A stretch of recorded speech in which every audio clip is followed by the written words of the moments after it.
پہلی روایت میں آپ کی خدمت عالیہ میں عرض کر رہا ہوں، جب کسی نے محمد حنفیہ سے پوچھا کہ جب سب کربلا میں تھے تو آپ کیوں نہیں گئے تھے، حالانکہ آپ نے یہ سنا ہوگا کہ وہ معذور تھے، یہ تو ظاہری علت ہے، لیکن محمد حنفیہ نے کیا جواب دیا جب ان سے پوچھا کہ جب سب کربلا میں چلے گئے تھے تو آپ کیوں نہیں گئے تھے؟ محمد حنفیہ کہتے ہیں کہ میں نے اپنے بابا کے پاس لوح شہداء دیکھی تھی، کربلا کے شہیدوں کی فہرست دیکھی تھی، اس میں میرا نام نہیں تھا۔ دیکھیں یہ کون کہہ رہا ہے؟ یہ علی کے بیٹے کہہ رہے ہیں کہ اس میں میرا نام نہیں تھا۔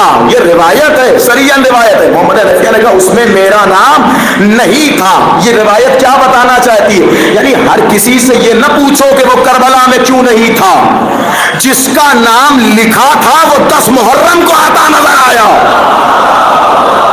ارے بھائی غور کر رہے ہیں نہیں کر رہے؟ جس کا نام لکھا تھا وہ 10 محرم کو آتا نظر آیا۔ اور دوسرا جواب تو خود مولا حسین نے دیا جب حسن کے بیٹے نے پوچھا، ذہن میں آیا یا نہیں آیا آپ کے؟ جب مولا حسن کے بیٹے نے پوچھا، کس نے؟ جناب قاسم نے۔ جب حسین نے سارا انتظام کیا، یاد رکھیں کربلا اس انتخاب کا نام ہے کہ جہاں 80 برس کے حبیب کا بھی انتخاب ہے، 13 برس کے قاسم کا بھی انتخاب ہے، 6 مہینے کے علی اصغر کا بھی انتخاب ہے، اور یہ سارا انتخاب حسین بیان کر رہے ہیں۔ پوچھا کہ بابا میرا نام فہرست شہداء میں ہے یا نہیں ہے؟ دیکھیں یہی جملہ ہے، مولا کے بیٹے نے یہ نہیں کہا کہ میں کل جنگ کروں گا یا نہیں کروں گا، میرا نام فہرست شہداء میں ہے یا نہیں ہے۔ اس کا مطلب وہ فہرست اتنی عام تھی کہ آل محمد کے گھرانے کے بچوں کو بھی پتا تھی۔ ارے بھائی غور ہی نہیں، 13 سال کا بچہ پوچھ رہا ہے کہ میرا نام فہرست شہداء میں ہے یا نہیں ہے۔ مولا نے کیا پلٹ کے جواب دیا؟ پہلے تو جناب قاسم کا امتحان لیا کہ بیٹا کیفا عندکم موت، موت تمہارے نزدیک کیسی ہے؟ اس کا مطلب یہ بات، یہ جملہ بتا رہا ہے کہ یہاں بات ہی شہادت کی ہو رہی ہے۔ پوچھا آپ کے نزدیک موت کیسی ہے؟ فرمایا احلی من العسل، شہد سے زیادہ شیریں ہے۔ یہی تو ظرفیت قاسم پہ دلیل ہے کہ جس سے امام وقت سوال کرے اور جو امام وقت کے سوال کا بھرپور جواب دے، پھر امام وقت ان کی پیٹھ تھپ تھپاتے ہوئے کہے میرے لال قاسم بہت عمدہ جواب دیا۔ آپ محسوس کر رہے ہیں کربلا کا ایک ایک جملہ اصلاح عقیدہ ہے۔ جائیں پڑھیں بڑی سے بڑی کتابیں جو موت پہ لکھی گئی، اس سے حسین جملہ لا کے دکھائیں۔ غور کیجیے گا، موت کے عنوان پر میں نے بھی بہت کچھ پڑھا ہے، کئی مقالات پڑھے، لیکن لے آئے اتنا پیارا اور اتنا چھوٹا جملہ جو اپنے اندر اتنا مفہوم لیے ہوئے ہو۔ نہ جانے کتنی میٹھی چیز ہوا کرتی ہے، لیکن تمثیل میں بھی شہد کا استعمال کیا، اس لیے کہ ہر میٹھا آپ کے ہاتھ کا بنایا ہوا ہے، شہد وہ میٹھا ہے جسے اللہ نے مٹھاس بخشی۔ غور کرے نہیں کر رہے بھائی، علی کے گھر کا لاڈلا بول رہا ہے، فرمایا احلی من العسل، میرے نزدیک موت شہد سے زیادہ شیریں ہے۔ جب لفظ شہد یہ بلاغت کا کلام قاسم ہے، 13 سال کے قاسم کہہ رہے میرے نزدیک موت شہد سے زیادہ شیریں ہے۔ پھر پوچھا کہ میرا نام فہرست میں ہے یا نہیں ہے؟ حسین نے گلے لگاتے ہوئے کہا کہ آپ کا نام بھی فہرست میں ہے، آپ کے چھوٹے بھائی علی اصغر کا نام بھی فہرست میں ہے۔ لیکن میں جو پڑھ رہا ہوں بہت توجہ سے سنیے گا بھائی، یہ دونوں نام کیوں بتائے؟ کل میں جناب علی اکبر کی رجس پڑھ چکا، اسی سے متصل کرنا چاہتا ہوں گفتگو کو۔ یہ دونوں نام کیوں بتائے؟ ایک نام لیا، پوچھا کہ آپ کے نزدیک موت کیسی ہے، کہا احلی من العسل، شہد سے زیادہ شیریں ہے۔ اگر حسین چاہتے تو اس کے بعد کہتے کہ اون محمد کا نام بھی ہے، اس لیے کہ اگر سن کے اعتبار سے دیکھا جائے تو بعض نے لکھا کہ محمد چھوٹے تھے، اگر کمسنی کی بات ہوتی، لیکن نہیں، قاسم کے ذکر کے بعد فوراً اصغر کا ذکر ہوا۔ شاید اس وجہ سے ہوا ہو کہ قاسم موت کا ذائقہ بتا رہے ہیں، علی اصغر اس کی دلیل دیں گے۔ نہیں، آخری آدمی تک توجہ چاہتا ہوں، میں کیا عرض کر رہا ہوں آپ کی خدمت میں، قاسم موت کا ذائقہ بتا رہے ہیں، علی دیں گے؟ کہا کیسی دلیل دیں گے؟ قاسم نے کہا اہلا من موت میرے نزدیک شہد سے زیادہ شیریں ہے، اس کا مطلب موت کی مٹھاس شہد سے زیادہ ہے۔ یہ قاسم نے بتایا، ثابت کرنے کے لیے علی اصغر کو لایا گیا، اس لیے کہ جب بچوں کو شہد چٹایا جاتا ہے تو بچے مسکراتے ہوئے نظر آتے، نہیں پہنچ رہی ہے میری گفتگو، بچے مسکراتے ہوئے نظر آتے ہیں۔ آپ سمجھے اصغر تیر کھا کر مسکرا کیوں رہے تھے؟ شہادت قاسم کے ذائقے کی تصدیق کر رہے تھے کہ جو قاسم ذائقہ بتا چکے ہیں، نہیں منزل آگے آ رہی ہے، جو ذائقہ قاسم بتا چکے ہیں وہ ذائقہ صرف قاسم کے لیے نہیں ہے، میرے لیے بھی ذائقہ وہی ہے، میرے بھیا کے لیے بھی ذائقہ وہی ہے، شہدائے کربلا کے لیے بھی ذائقہ وہی ہے۔ سنیے، اب جب جناب قاسم اور میں نے مقتل میں جب غور سے دیکھا تو مجھے جتنا ڈیپلی جناب قاسم کے بارے میں عبارات نظر آئیں اتنی زیادہ ڈیپلی کسی کے بارے میں عبارات نہیں ملی۔ کل میں نے جناب علی اکبر کی رجس پڑھی، لیکن میں آج چاہتا ہوں کہ اس رجس کو جناب قاسم کی جنگ سے متصل کر دوں۔ ہو سکتا ہے آپ سوچیں کہ ارے مولانا جب رجس جناب علی اکبر کی پڑھی ہے تو جنگ بھی جناب علی اکبر کی پڑھی ہے۔ نہیں، دیکھیں توجہ کیجئے گا، اصل میں جناب علی اکبر کی رجس تک تفصیلی واقعات موجود ہیں، اس کے بعد سے شہادت تک کے تفصیلی واقعات میں قلم نے بہت ہی مروت سے کام لیا ہے۔ اب مجھے نہیں پتا کہ وہاں کیا مجبوری تھی کہ جو محدود کیا گیا، لیکن جب میں نے جناب قاسم کو دیکھا تو قاسم کے بارے میں اتنی تفصیل سے مقاتل لکھتے نظر آئے کہ میرا دل چاہتا ہے کہ ان عبارتوں کو آپ تک پہنچایا جائے۔ جب جناب قاسم میدان کے لیے نکلے توجہ کیجیے گا تو مقتل کا فقرہ ہے کہ جناب قاسم کو حسین نے اپنے ہاتھوں سے تیار کیا اور ایسے تیار کیا کہ پہلے ایک کرتا پہنایا گیا قاسم کو، سر پہ امامہ باندھا گیا قاسم کے۔ دیکھیں اگر فضائل میں آنسو نکل آئے تو ویسے فضائل کی میراث سمجھتا ہوں، لیکن میں منزلیں آپ تک لانا چاہتا ہوں۔ اور قاسم کو اپنے ہاتھوں سے گھوڑے پہ سوار کیا۔ اب اس کے بعد قاسم میدان میں ایسے پہنچے کہ جیسے علی خیبر میں پہنچے تھے۔ میں غور کیجیے گا، ثابت کروں گا میں جناب قاسم کی جنگ کو خیبر سے متصل کرتے ہوئے، خیبر میں جیسے علی پہنچے تھے۔ اور پھر اسی انداز سے جب قاسم کو آتا دیکھا تو مقتل نے کہا خرج غلام، تاریخ لکھتی ہے خرج غلام قطعۃ من القمر، آج کربلا میں ایسا نوجوان آیا کہ جس کو دیکھ کے لگتا تھا کہ چاند زمین پہ اتر آیا ہے۔ قطعۃ من القمر، چاند کا ٹکڑا جناب قاسم کے لیے کون کہہ رہا ہے؟ دشمن کہہ رہے ہیں، یہ اپنوں کی مد نہیں ہے۔ انہوں نے کہا قطعۃ من القمر، کیوں نہ ہو؟ اس لیے کہ قمر بنی ہاشم کے شاگرد ہیں قاسم، قمر بنی ہاشم عباس شاگرد ہیں جناب قاسم۔ اور آنے کے بعد قاسم ابن حسن کھڑے ہوئے، اور کھڑے ہونے کے بعد قاسم نے رجس پڑھی۔ ظاہر ہے میں نے کل عرض کیا کہ کربلا میں جو بھی فردن فردن لڑنے آیا اس نے رجس ضرور پڑھی ہے، رجس آپ کے ذہن میں بیٹھی ہوئی ہے۔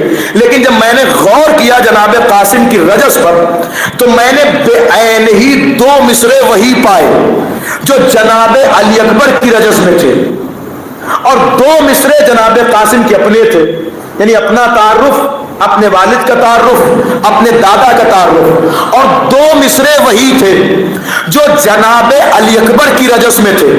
میں نے ڈھونڈنا شروع کیا کہ بھائی آل محمد کے گھر کے بچے ہیں، میں نے ڈھونڈنا شروع کیا تو مجھے مقتل میں یہ بھی ملا کہ قاسم اس شہید کا نام ہے کہ جو رات سے رجس کی تیاری کر رہے تھے۔ یعنی کتنا دقیق مقتل نے جناب قاسم کے کیریکٹر کو فالو کیا اور کاپی کیا اور لکھا ہے اپنی کتابوں میں۔ کہتے ہیں کہ وہ تھے کہ جو رات سے رجس کی تیاری کر رہے تھے، اور رجس کے لیے جو شعر کہے تھے انہوں نے جناب علی اکبر کو سنائے تھے۔ نہیں غور کر رہے آپ؟ جو شعر رات میں قاسم نے رجس کے لیے کہے وہ جناب علی اکبر کو سنائے۔ اب مجھے نہیں پتا کہ کس نیت سے سنائے، لیکن میں اتنا جانتا ہوں کہ کبھی کبھی جونیئر جب کوئی کام کرتا ہے تو سینئر سے مشورہ ضرور لیتا ہے،